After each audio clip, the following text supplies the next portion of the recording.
நம்மளாம் இன்னைக்கு இங்க கூடி இருக்கிறது எதுக்காக? ஓட்டுக்காகவா,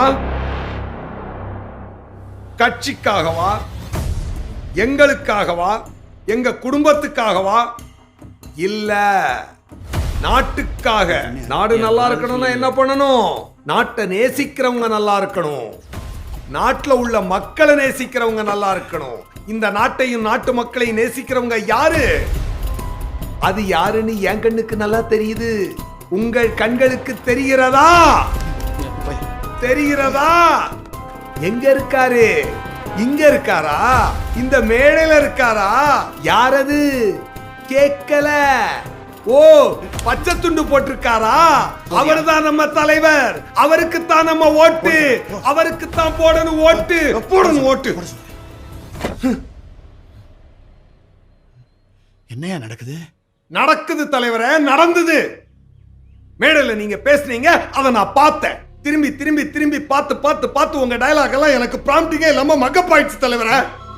அப்போ இந்த மாநாடு நடந்தது நீ ஏற்கனவே பார்த்திருக்கியா? நடந்துச்சு தலைவரே. ரஃபீக் நம்ம பிளான் பிரகாரம் பேரிகேட் கிட்ட போய் நின்னா, ஹிட்மேன் மேல இருந்து சுட்டா, சிஎம் செத்தான். அப்ப வந்தான் தலைவர். அவன் வந்தா சுட்டா செத்தா ரிப்பீட், வந்தா சுட்டா செத்தா ரிப்பீட், வந்தா சுட்டா செத்தா ரிப்பீட், வந்தா சுட்டா செத்தா ரிப்பீட். இன்னைக்கு வருவான், சுடுவான், சாவான், ரிப்பீட். முடியல தலைவரே, முடியல தலைவரே. யாரு அவன்? என்ன மந்திரம் ஏதாவது தெரிஞ்சு வச்சிருக்கானா? தெரியல தலைவரே. அப்புறம் ஏன் சும்மா இருக்கிற? அவனுக்கு நம்ம விஷயம் எல்லாம் தெரிஞ்சிருக்கும் போல இருக்க. அவனை பிடிச்சு கொல்லியா தலைவரே. அவன் சாகக்கூடாது தலைவரே. அவன் செத்தான்னா மாநாடு நடக்காது, நீங்க சிஎம் ஆக முடியாது, எனக்கு 2 ஸ்டாரும் ஏறாது. நம்ம மாநாடு நல்லபடியா நடக்கணும்னா அவன் சாகக்கூடாது. இப்போ என்னையா பண்ணலாம்? அவன் யாரு, என்ன, எங்கிருந்து வரான் எதுவும் எனக்கு தெரியாது.